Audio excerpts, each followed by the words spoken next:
Wassalam Allah wa Rasulullah. Welcome to our Hadith class. And this is our Hadith class that's based on the book compiled by Sheikh Muhammad Saeed Atli entitled Beware, Just Beware.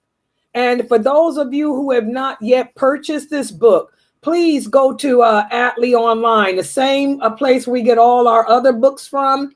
Where is it at? Yeah, all the books from our classes can be purchased by going to www.atlionline.com, and you want to order this book. This book is entitled Beware. It's red and black, and it's on the first page of his website. It doesn't cost but a few dollars. Okay, and these are wonderful hadiths, wonderful hadiths addressing the importance of being conscious and aware of certain things that can stand between your belief in Allah and your practice. And today's hadith is something that I really try to emphasize to the youth here. This hadith addresses extremism. Extremism. And before I talk about this hadith, let me share what the Prophet Sallallahu Alaihi Wasallam said about extremism. The Prophet Sallallahu Alaihi Wasallam said, each and every one of us has a jinn assigned to our heart. He hovers around in your heart and he makes himself aware of what your strengths are and what your weaknesses are. He can tell if your iman is strong. He can also tell when your iman or your faith weakens.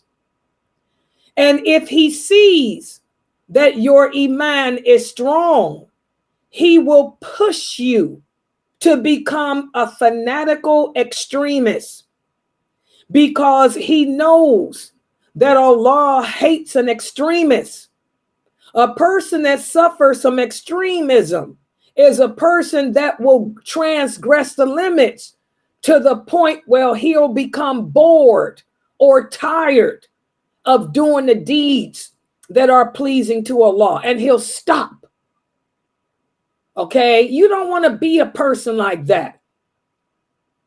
The hadith that we talked about earlier today in our other class, where the Prophet Sallallahu Alaihi Wasallam pulled Ibn Umar aside, and he told him, he said, "Oh, Ibn Umar, don't be like so-and-so. He used to pray the tahajjud, but he stopped." Okay, this companion took it to the extreme. He would pray mostly all night long to the point where he burned himself out. And so he just stopped praying completely at night. And he lost the ultimate reward for doing that. So, as Muslims, we have to struggle to try to remain balanced. And that's the whole thing with us. Remember, as Muslims, we are supposed to be people of dignity. We are people of dignity, humility, and balance. You want to balance yourself out in your faith where you don't become fanatical and end up, overburdening yourself. And you don't want to become negligent either. Seek the middle course in all things. And let's take a look at this hadith here for tonight. Okay, here it is. Let me put it up on the screen. Okay, is this it? Okay. And by the way, this is a picture of the book. If you go to atlionline.com, that's the book. It's red and black in color. And the hadith for tonight was narrated by Ibn Abbas. Ibn Abbas said, on the morning of El-Aqaba, while he was on his camel, the Prophet Sallallahu Alaihi Wasallam said to me, go pick up some small stones. So I picked up some small stones for him they were the stones around the size of a bean. And when I put them in his hand, he said, I want you to throw stones like this in the Hajj. This is part of the Hajj. They were on Mount Aqaba during the Hajj. He said, and I want you to beware, Ibn Abbas, beware of going to extremes in regards to religious matters, because the people that came before you were destroyed because of their extremism in the religion. Okay, and this is something that we see today, extremism. That's also one of the signs of the last hour.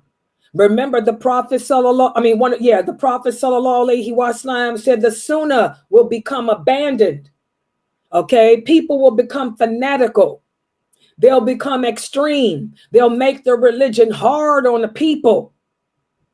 That's why when I teach you about the prayers, y'all see, I emphasize over and over again that the voluntary prayers are just voluntary. That's why I don't use Arabic. Because if I start saying, using those Arabic terms for those voluntary prayers, you will miss the point that you don't have to do them. That Allah is not going to ask you about them. They help make up for the obligatory ones. That's why I use nothing but English, because I want y'all to get what it's saying. We say these Arabic words, we don't know what they mean, and we lose the whole point. Some people are so fanatical that they sit around praying all night long and they don't wake up for Fajr.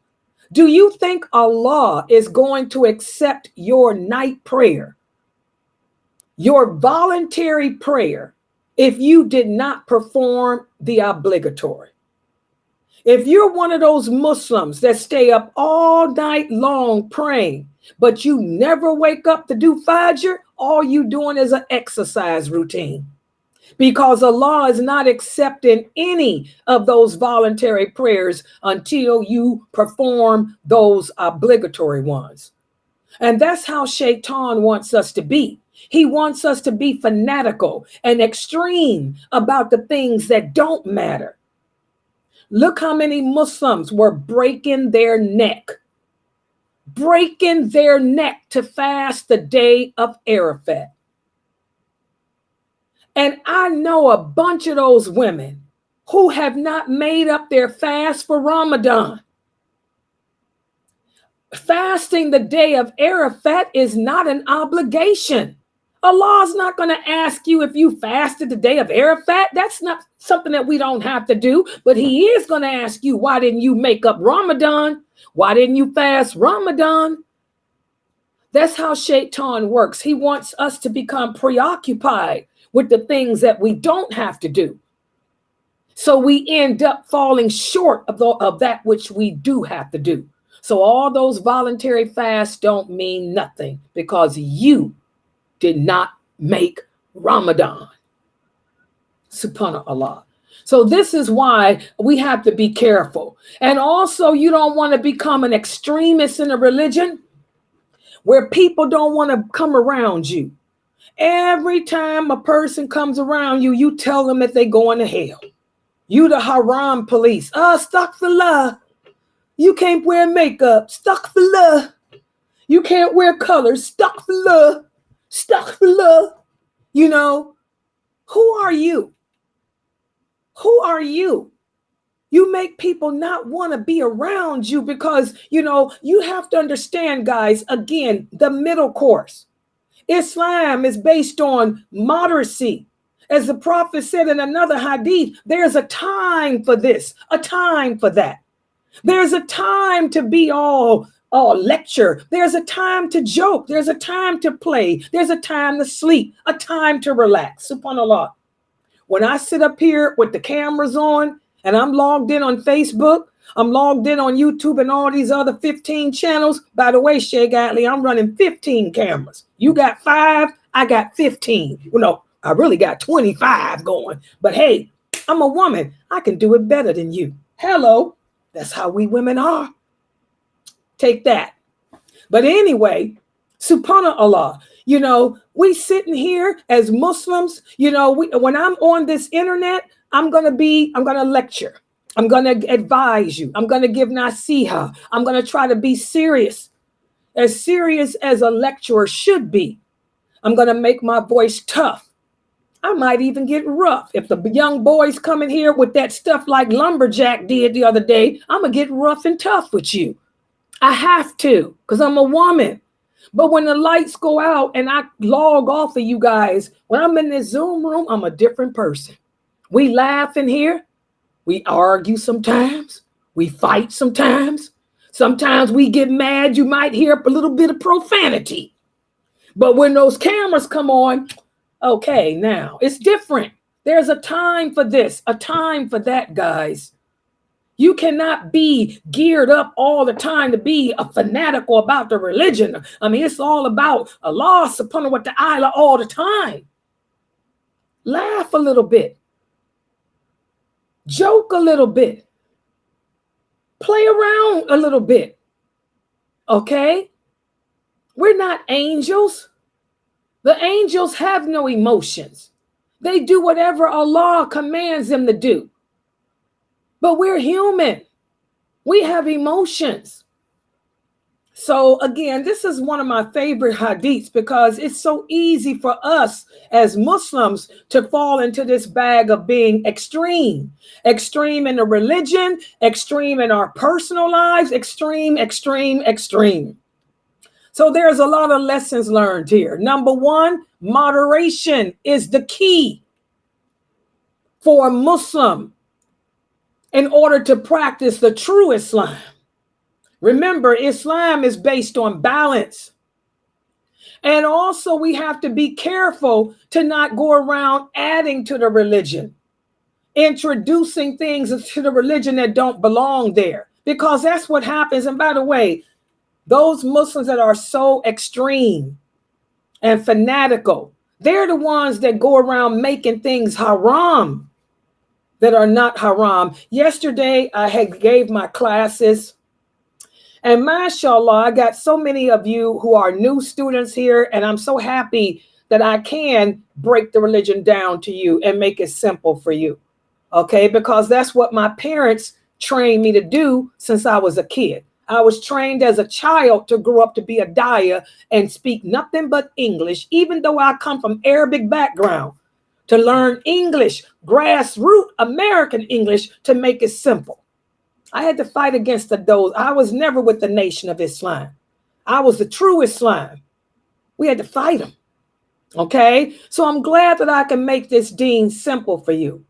But what makes me angry is when I'm reading the nice comments and then I'll come upon these fanatical men who will say, oh, my sister, your lectures are so beneficial, but why don't you do me a favor?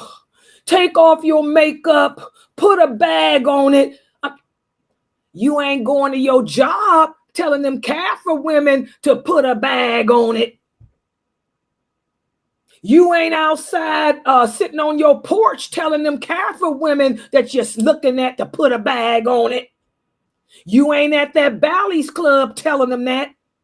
You live in America. How dare you tell a Muslim woman to put a bag on it? These are ignorant, fanatical extremists. You're so extreme that you don't even know the lawful and the unlawful. There's nothing in Islam that forbids me from wearing makeup, you idiot. I'm dressed the way I'm supposed to be dressed.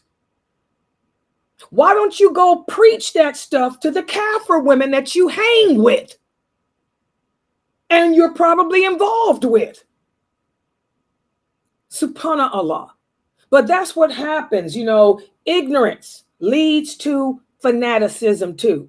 Ignorance leads to us making things haram that are not haram. And as a result, we have apostation.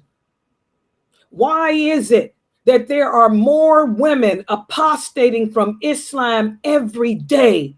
Because of these extreme, fanatical, ignorant men who are so ignorant that they're telling them to take away their womanhood. I don't get it. That's an extremist. Y'all see why Allah hates extreme people? Extreme people make the religion ugly. Extreme people make the religion difficult and hard. Extreme people run you away. You turn women off from Islam. You turn women off from marriage. You turn women off, because you're extreme. Go learn the deen first. And after you learn the lawful and unlawful, try to balance yourself. That's my answer to all you brothers who like to leave me those stupid comments. I'm a woman of knowledge, dude. I don't need you to come tell me what I can and can't do. I know the lawful and the unlawful. I can tell you what's unlawful and unlawful for you. Grow a beard. Most of you ain't even got a beard.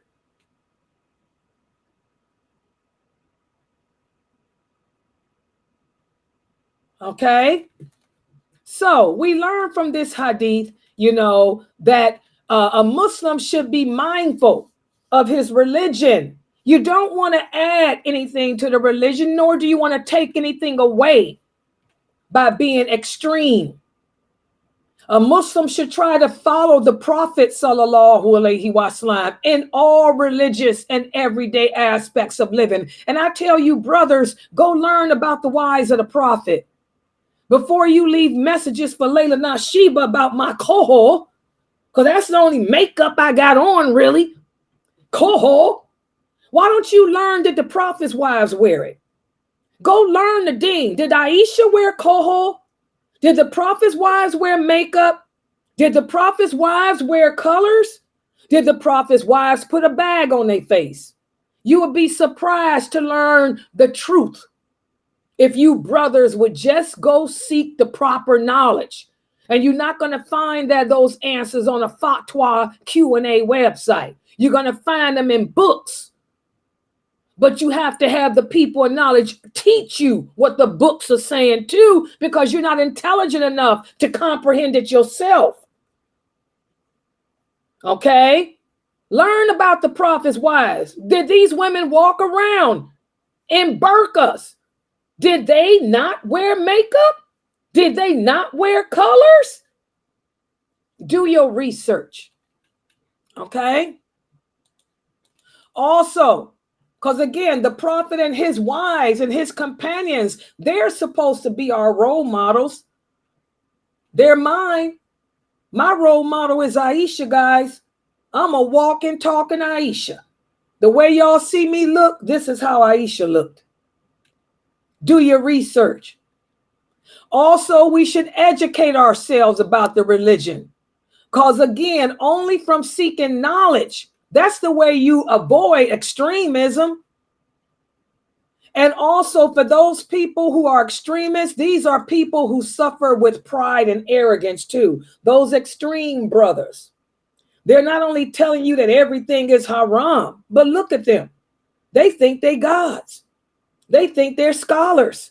They sitting up running all their little websites and Q&A sessions and giving all these answers that are not based on Quran and Sunnah, and you can't even check them. When a real person from the ulama comes and tries to check them, they have no respect for him. They'll go off on him. Y'all saw it here. A real person from the ulama who's 3 times your ages comes and checks you and corrects you on something. You ain't but 30 years old. You can't take it. You rather argue and debate with them and cause somebody else to lose the best thing that they could have had. One man's loss, another man's gain. Hello. All right. Okay. So this is a wonderful hadith for us to ponder, guys. Avoid extremism. Beware of it. Extremism will only cause you to self-destruct. All right. Okay. Any questions or comments about that hadith? Go ahead with them if y'all got any comments or questions.